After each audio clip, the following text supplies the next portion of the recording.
April 18, 2021. At exactly 3:09 a.m., a pager alert was received by a hospital technician in the city communications department. The message was short. Just 3 words.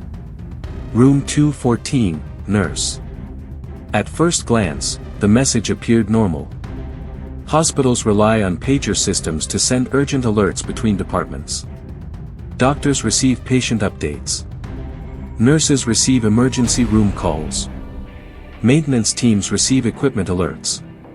Pager messages are part of daily hospital operations. But this message did not come from an active hospital. The message originated from St. Augustine Medical Center. And St. Augustine Medical Center had been closed for almost 4 years. The hospital building stood on the outskirts of the city, surrounded by empty parking lots and aging concrete structures.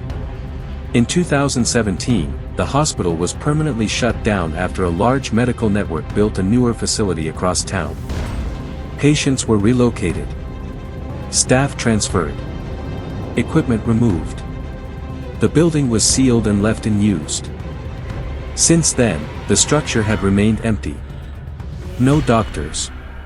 No nurses. No patients. Just dark hallways and locked patient rooms. But the hospital's internal pager communication system had never been completely removed. The equipment remained installed inside the building's telecom control room. Normally, the system stayed powered off. But during building maintenance inspections, technicians occasionally activated it briefly to test communication equipment. Which is why the message sent at 3:09 a.m. immediately raised questions. Because the message had come through the original pager transmitter inside the abandoned hospital. The technician who received the alert was Victor Alvarez. Victor worked for the city's telecommunications department. His team monitored older radio systems still connected to municipal communication networks. When the pager alert arrived on his monitoring console, Victor assumed the signal was a delayed transmission from an older system test. But when he checked the signal log, the system displayed something unusual. The message had not been delayed. It had been transmitted live. At 3:09 a.m. From the St. Augustine Hospital transmitter. Victor opened the signal diagnostics window. The transmission frequency matched the hospital's old internal pager network exactly. Which meant the signal had been broadcast from inside the building itself. But the hospital had no active staff. No scheduled maintenance that night. And according to city records, the power to the building had been shut off months earlier. Victor contacted the municipal facilities department the following morning. They confirmed the same thing. The hospital building was empty. Security only visited the property once every few days. There were no employees inside the building overnight. Yet the pager signal clearly originated from inside the hospital. Victor checked the pager message again. Room 214, nurse. Room 214 had once been located on the hospital's second-floor patient wing. A standard recovery room used for overnight patient observation. There had been nothing unusual about the room.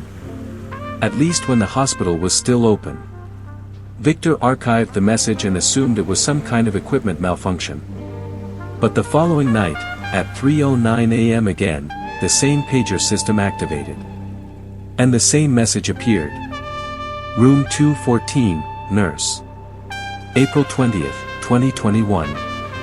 After the second pager alert appeared at 3:09 a.m., the city telecommunications department decided to investigate the signal more carefully. Victor Alvarez exported the transmission logs from the municipal radio monitoring system. The data confirmed that both messages had been transmitted directly from the pager broadcast antenna installed inside St. Augustine Medical Center. The signal strength matched the hospital transmitter exactly. Which meant the signal had not been rebroadcast from another radio tower. It had originated inside the abandoned building. Victor contacted the municipal facilities department again. They confirmed the hospital building had not been used since its closure in 2017.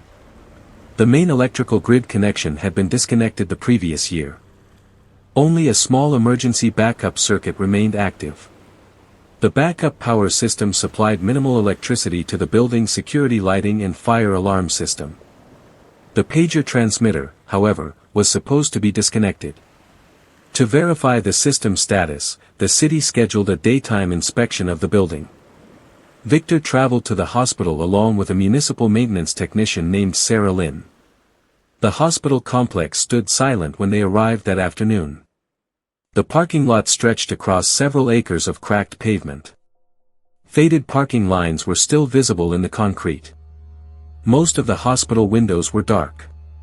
Dust covered the glass doors at the main entrance. The only movement came from wind pushing debris across the empty lot. Inside the building, the air smelled stale. The hallways remained dimly lit by emergency lighting. Old medical signage still hung from the walls. Directional arrows pointed toward departments that no longer existed. Radiology, ICU, surgical wing. Most of the medical equipment had been removed years earlier. But the structure of the hospital remained almost unchanged. Victor and Sarah moved through the ground floor corridors toward the telecommunications room. The room was located near the building's central electrical control area. Inside the room, several old equipment racks still stood against the walls. The hospital pager transmitter was mounted inside one of the cabinets. Victor examined the unit. The device appeared to be powered on. A small indicator light glowed faintly on the transmitter panel. Sarah opened the breaker panel beside the equipment rack. Only one circuit appeared active. The emergency backup power line. Victor checked the transmitter display. The screen showed the system in standby mode. But the message transmission log on the unit told a different story. 2 outgoing pager messages were listed in the memory. Both had been sent at 3:09 a.m. Both contained the same text. Room 214, nurse. Victor and Sarah followed the hospital map posted near the hallway elevators. Room 214 was located on the second-floor patient wing. They climbed the stairwell to the upper floor. The second-floor corridor looked much different from the ground floor. Several sections of ceiling panels had been removed. The renovation work scheduled years earlier had never been completed. Temporary plastic barriers hung across parts of the hallway. Victor and Sarah walked slowly toward the patient wing. The hallway lights flickered occasionally as the emergency circuit powered the old fixtures. Room numbers still remained on the doors. Victor pushed the door open. The room was empty. The hospital bed had been removed years earlier. Only a metal frame remained bolted to the floor where equipment had once been mounted. Dust covered the windowsill. The cabinets along the wall were empty. Sarah checked the room for any powered equipment. There was none. No monitors. No call buttons. No medical consoles. There was nothing inside the room capable of sending a pager message. Victor photographed the room and documented the inspection. They returned to the telecom room again before leaving the building. Victor powered off the pager transmitter completely. The breaker supplying emergency electricity to the equipment rack was also switched off. According to the system configuration, the transmitter should now have been fully disabled. No power. No signal. No possibility of sending another message. But the following night, at 3:09 a.m. again, Victor's monitoring console received another pager alert. And the message was exactly the same. Room 214, nurse. April 21, 2021. When the pager alert appeared for the third time, Victor Alvarez immediately checked the signal monitor inside the Telecommunications Department Control Center. The timestamp showed 3:09 a.m. again. The origin was the same. St. Augustine Medical Center. But the transmitter inside the hospital had already been powered off the previous afternoon. Victor opened the system diagnostics window. The signal was real. The frequency matched the hospital's paging transmitter exactly. The same system that Victor and Sarah Lynn had disconnected only hours earlier. He reviewed the transmission data carefully. The pager message had been broadcast for less than 2 seconds. Just long enough to send the text message through the paging network. Then the signal disappeared. Victor contacted Sarah the next morning. They returned to the hospital building immediately. When they entered the telecom room, the first thing they checked was the transmitter cabinet. The breaker was still off. The system remained without power. The transmitter display screen was dark. There was no electricity running to the equipment. Victor opened the transmitter panel and inspected the internal circuit board. There were no backup batteries installed. Without external power, the unit should have been completely inactive. Yet the monitoring system had clearly received a transmission.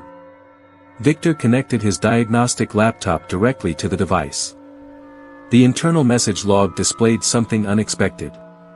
3 outgoing pager messages were now stored in the memory.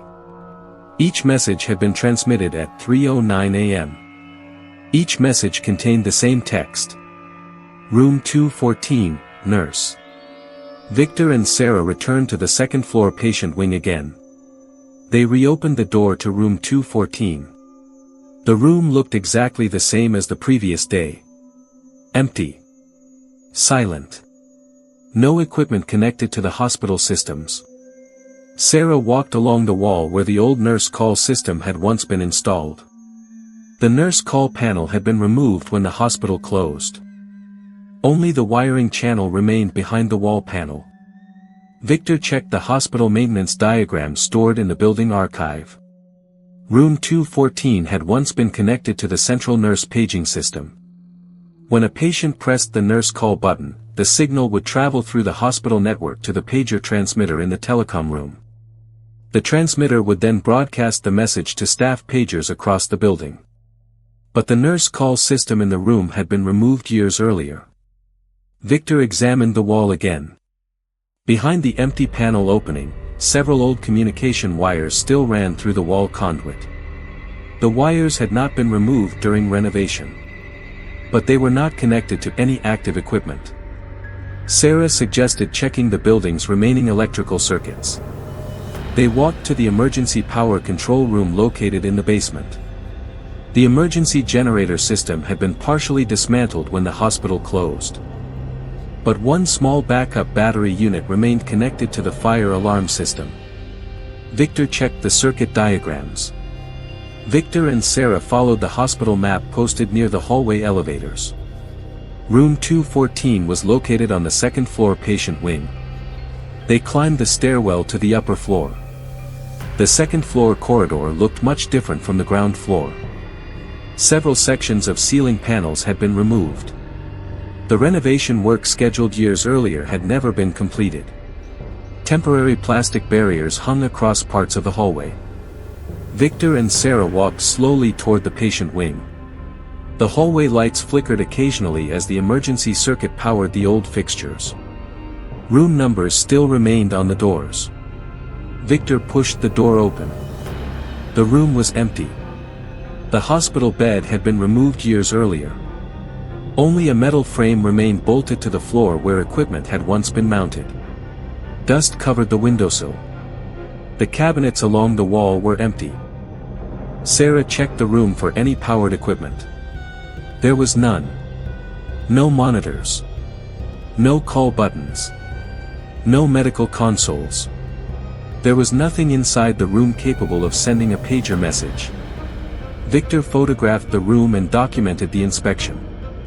They returned to the telecom room again before leaving the building. Victor powered off the pager transmitter completely. The breaker supplying emergency electricity to the equipment rack was also switched off. According to the system configuration, the transmitter should now have been fully disabled. No power. No signal. No possibility of sending another message. But the following night, at 3:09 a.m. again, Victor's monitoring console received another pager alert. And the message was exactly the same. The fire alarm system still shared a communication line with the hospital's original paging network. Normally, the systems operated separately. But in older hospitals, the two networks sometimes used shared signal relays. Victor returned to the telecom room and checked the transmitter interface again. If the fire alarm system had somehow triggered a relay signal, it might theoretically activate the paging transmitter momentarily. But there was still a problem with that explanation. The transmitter had no electrical power. Without electricity, the system could not broadcast any signal at all. Victor examined the transmission logs again. Something about the data seemed strange. The signal strength was unusually weak. Much weaker than the transmitter's normal broadcast power.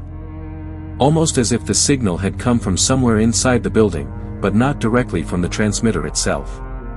Victor checked the hospital archives for the last recorded activity in room 214 before the hospital closed.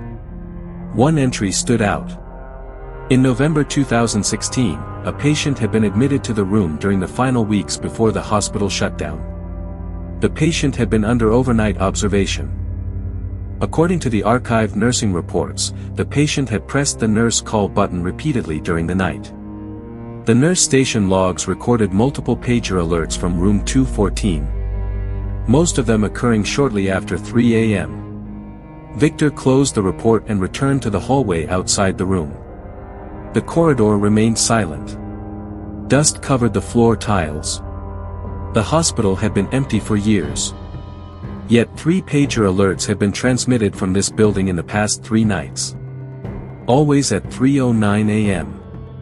Always calling a nurse to room 214. Victor and Sarah shut down the telecom cabinet again before leaving the hospital that evening. The building was sealed once more. The doors locked behind them. For the next several weeks, Victor continued monitoring the